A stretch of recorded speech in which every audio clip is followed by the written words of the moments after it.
The most burning question I had was, is this an elaborate prank or is it actually Riley and Jesse in those costumes? Because I tried my best, but I couldn't really see them in there. It's absolutely them. Yeah, they were there.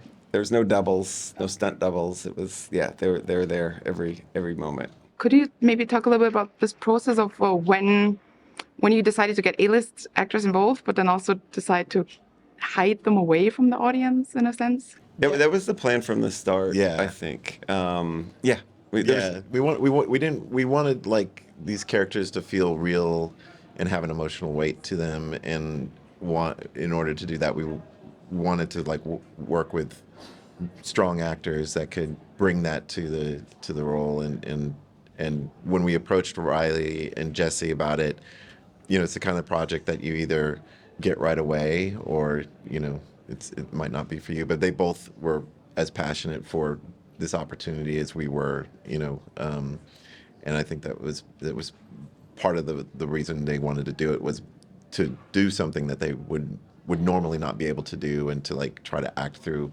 these challenges of the makeup, and still have like that emotional resonance. It's such a immense because it's marketed as I think someone even called it a silent film, but it's obviously not. There is dialogue. Very rich with dialogue and sound. But yeah, in terms of I mean, there's some aspects of the kind of the acting style that I think pulled some things from like silent film acting, because you're having to convey so much information through the physicality and through the eyes, in ways that might not as much if it was strictly dialogue. Absolutely, and I was really amazed that you understand everything, even though you don't speak their language necessarily. Did you have any like dialogue written out in the script and it was translated to Sasquatch sounds, or?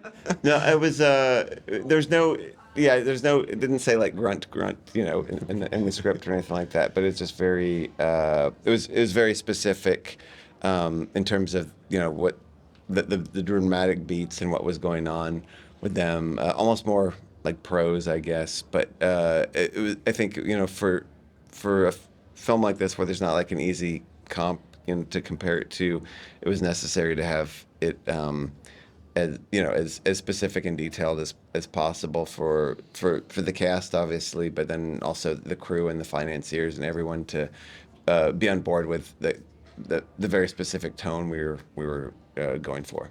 Speaking of financiers, how did you get Ari Aster on board? He and his company Square Peg came on early. The producer Lars Knudsen, who works with Ari, we've known him a long time, and he was just as passionate about this as we were, and stuck with us on it for years. As we try to get it off the ground. I'm also really amazed at the actual, like the real animals we see in there. How did that work? I mean, I presume they're all.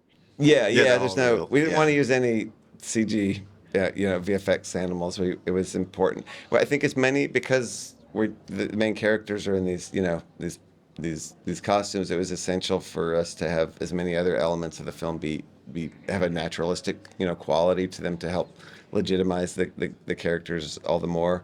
And so, so all the animals are real. Also, just that you can't beat a real animal performance. If we kind of casted based on the strengths of whatever those animals were, felt like doing, and then obviously you adapt a little bit. But those are all real. And then the same with the locations we shot in. We shot in the remote wilderness in Northern California, where the oldest redwoods are.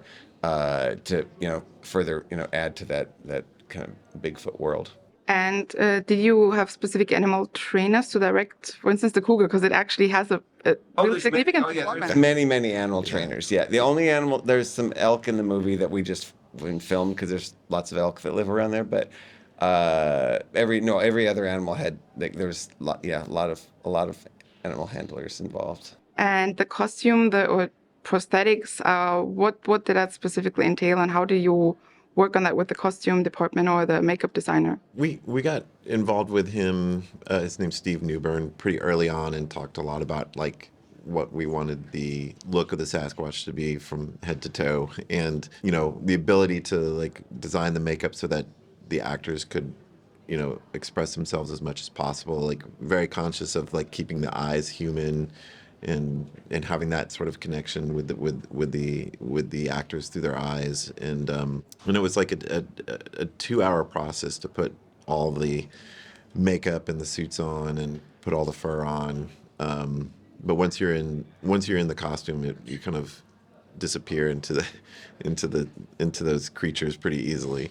And I just overheard that the reception of the film here differed a little bit from the one in Sundance. I don't. I mean, it was good. It's just I think every screening is a little different, but it's been great.